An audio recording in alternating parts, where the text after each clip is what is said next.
Шагаю я опять по краю свирепой жизни, босиком по лезвию ножа ступаю.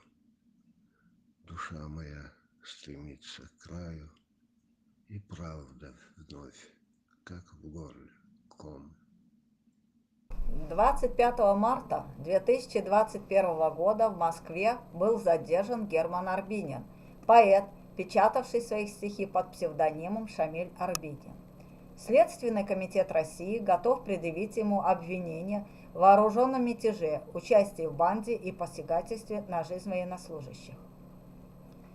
Также, если бы победила гитлеровская Германия, были бы арестованы мои деды, которые воевали и чудом остались живы. Правда, живы остались не все, но их бы добили новые власти оккупантов.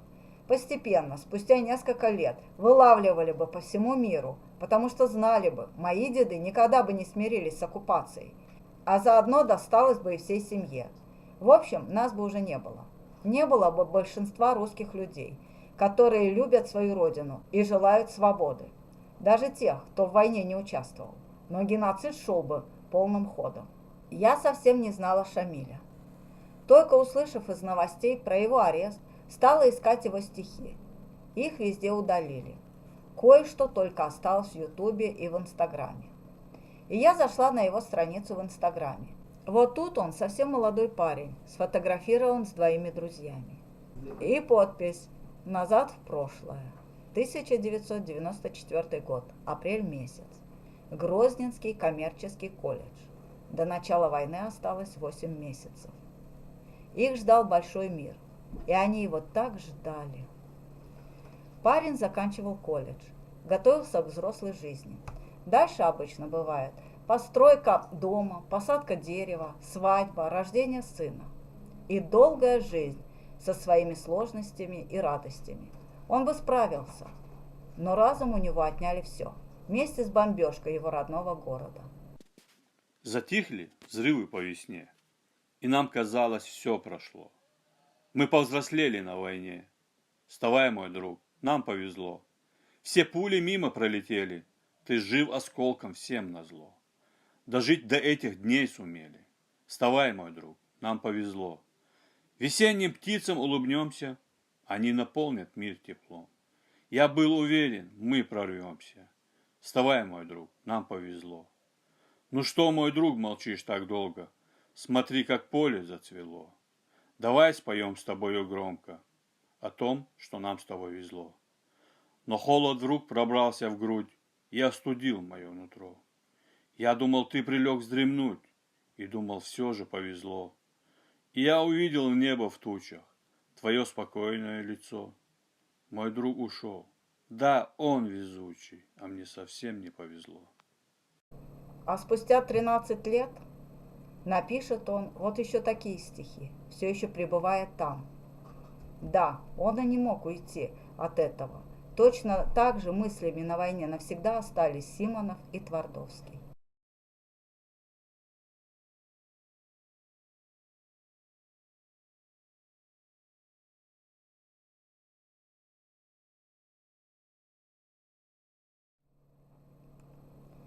А вот это 97-й год. Он студент. Кажется, жизнь еще может наладиться. Но пришел октябрь 99-го. И Мы шагнем в эту пропасть с желанием жить, а утром напишут, что мы не умели любить. Нам будут по ветру упреки оглохших подонков. Это все, что достанется в память для наших потомков. Мы еле успели понять, что такое свобода, и все же казалось, что это нагрянула мода. Когда мы писали о том, что все впереди, мы просто теряли себя и свободы следы. Пусть красят знамена по-новому в разные краски, и пусть лицемеры меняют привычные маски, и пусть говорят, что мы не умели любить, мы все же шагнем в эту пропасть с желанием жить, с огромным желанием жить. он хочет жить, просто жить, для себя, для семьи и близких. Он построил дом, посадил дерево, имеет детей. Но война как вирус, живет в его крови. Так же происходило и после 1945 года. Войны уже нет, но душу разъедает война. Не возвращайтесь к недостойным вас. Пусть сердце разрывается на части, и кажется, что всякие напасти без них теперь обрушатся на вас. Не возвращайтесь к недостойным вас. Не продолжайте бег по граблям старым. Не распыляйтесь вы своим нектаром. Зажгите свет своих потухших глаз. Не возвращайтесь к недостойным вас. Вы лучше их простите и забудьте. Все это мрак, вы уж не обессудьте за мой поток ненужных, может, фраз. Не возвращайтесь к недостойным вас. Сожгите все и старые записки. Они для вас чужды и очень низки. У них другой в душе играет джаз. Не возвращайтесь к недостойным вас. Как этот человек перенес бомбежки? Что чувствовал? Не дай нам всем Бог почувствовать это же. В ночных огнях, как блеск заката, глаза наполнены мечтой, а мысль взрывается гранатой. Осколки звезды над тобой, и потухшую золою на лицах след оставит день. Ничто не вечно под луною, а завтра новая ступень. У Шамиля Арбенина даже лирика опалена войной. Мне нравится, когда в окно с утра под ветер осенний шелестит листва. Когда в прохладе полусонных улиц играет для ветров скрипач, безумец. Мне нравится не выходить во двор, в тепле сидеть на кухне с крепким чаем. Я рад, что замолчал кошачий хор. Сижу один и вовсе не скучаю. Мне нравится и то, что я пишу. Как птица на листе слова ложатся. Я в правде только рифму нахожу. С неправдой мне приходится сражаться. Мне нравится, поверьте, это так, что иногда по лезвию шагаю. Вы скажете, наверное, дурак. Ну что поделать, я хожу по краю. Мне нравится и то, что есть конец. У нашей жизни, как и есть начало. И с нами жизнь шагает под венец, где смерть не раз внезапно обручала. Мне нравятся последние слова, которые в разлуке произносят, где в споре с жизнью смерть всегда права. Она верна и никогда не бросит. Хотя это скорее философские стихи, очень глубокие и лирические, но с памятью о войне. Лично мне никогда не пришло бы в голову написать кому-то, что сослоню его в прицеле, даже своему ребенку. Просто в меня никогда не целился снайпер. Хочешь, я стану дорогой, и ты дойдешь до цели. Я буду всегда подмогой, заслоняя тебя в прицеле. Хочешь, водой я стану, напьешься в пустыне жаркой. Я рядом быть не устану, дополняя тебя ремаркой. Хочешь, я стану тенью, укроешься зной палящий, соблазняя тебя к чтению, уносить водопад бурлящий. В 2011 году он написал такое стихотворение, шутливое, грустное. Похожего я у него больше не нашла. 35, а все как было. Дом, забор, чужое рыло. Магазин, аптека, город. 35. Уже не молод. Стук в квартире, что напротив. Кто-то выпить вновь не против. Ничего не изменилось. 35, как будто снилось. Снег, зима и тоже солнце. Книги, диски на оконце. Лампа, на стене картина. 35, а все как было. Годом старше стал, не знаю, ничего не понимаю. Седина еще сильнее, значит, должен быть мудрее.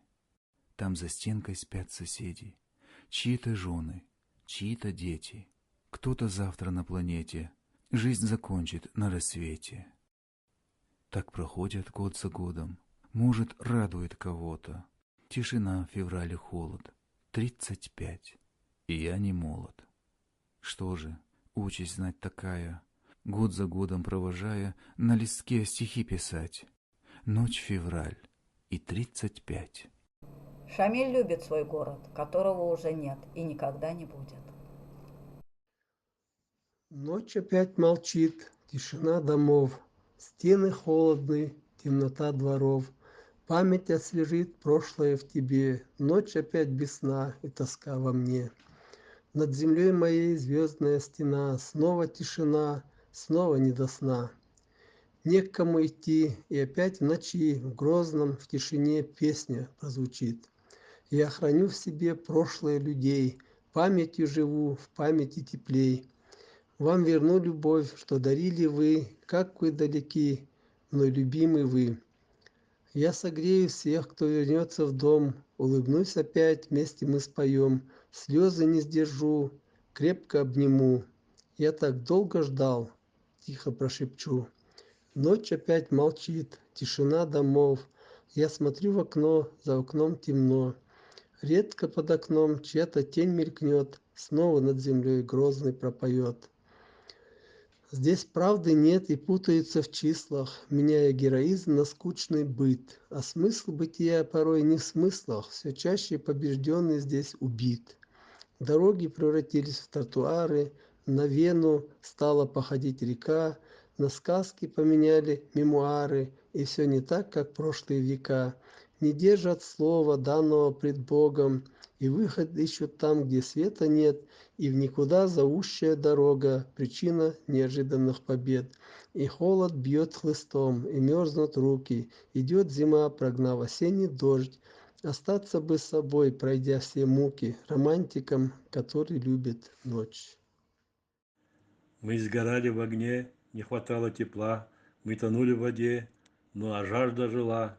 Мы и в горе живем, но слез больше нет. Все теплеет вокруг, кто жив, а кто нет. Мы искали покой, находили войну, мы искали друзей, приходили к врагу. Открывая глаза, мы не видели свет. Мы любим родных, но родных больше нет. И слеза больше нет, лишь рубцы на сердцах, и от мысли о них море слез на глазах. Мы пришли ни к чему, но мы все же живем. Что бы ни было там, этот путь мы пройдем. Мне жить в полях среди овец милее, чем в подлом лживом мире, где честь увешивают в тире, где лесть с любовью парой в лире. Но будет этому конец. Богатство не спасет богатых, могилы выровнят горбатых, и каждый пес получит кость, как право сохраняя злость, и каждый волк уйдет на волю, в свободе получая долю. Мы кровью расписались на стенах городов, и с прошлым расставались, горящая видя кровь. В зале, не разбирая чужое и свое, по улицам шагая, хватались за цевье. Ступени проходили, тяжел за шагом шаг. Друг другу мы твердили, не расслабляй кулак. Мы там, за горизонтом, найдем себе покой. Мы родились на фронте жизнь пройдем. Свобода и победа на разных берегах, и нас не ждут к обеду в разрушенных домах. Затянуты ботинки, предохранитель снят. Теперь и мы посмотрим, кто прав, кто виноват.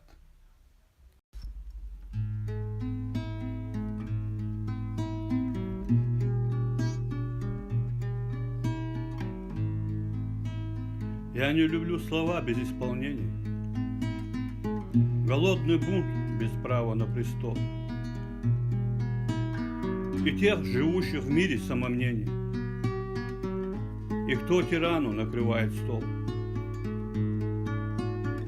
Я не люблю, когда к виску нагана, и потерявших безвозвратно стыд, признание, молитву Гарри пьян, и кто под ребра нож вонзить спешит.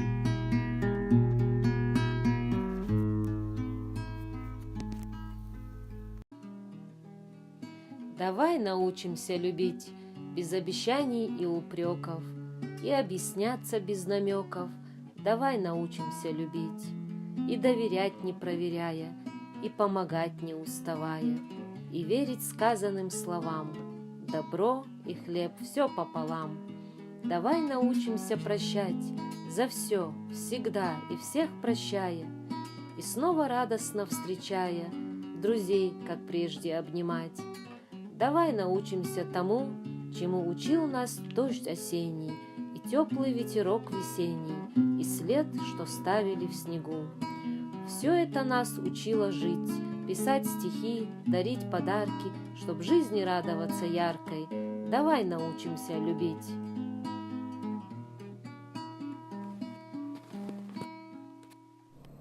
Вот тут звучит предчувствие беды. Стихотворение выставлено в Инстаграм 8 марта 2021 года.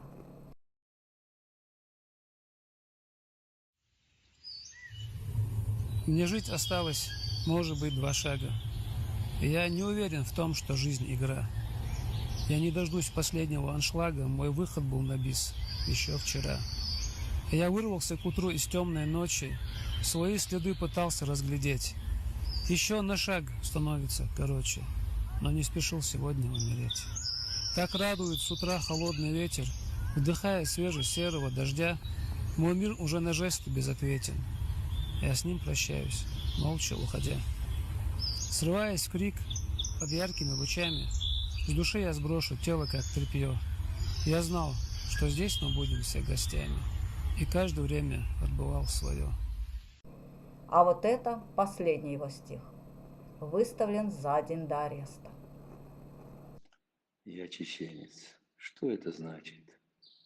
Это значит, я вопреки и никак иначе прохожу по кривой в пути. Это значит, локтями в толпы я толкаю, чтоб как-то жить.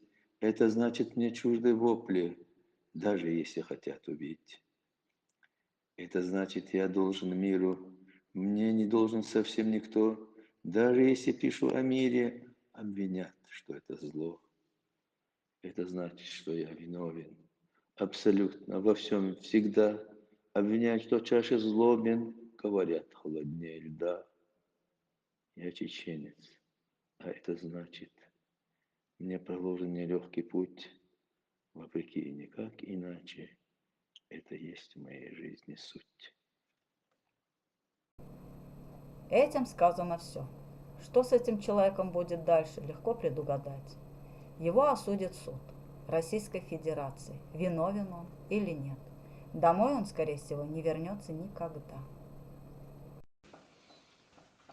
Так странно все, меняется устав. От этой беготни в конец устали. Мы вспоминаем, наша жизнь игра, короткий миг, пустая мишура. День врываюсь солнечным потоком. Мне надоела ваша жизнь, война. Запомните, не гибнут раньше срока и не рождаются без срока никогда.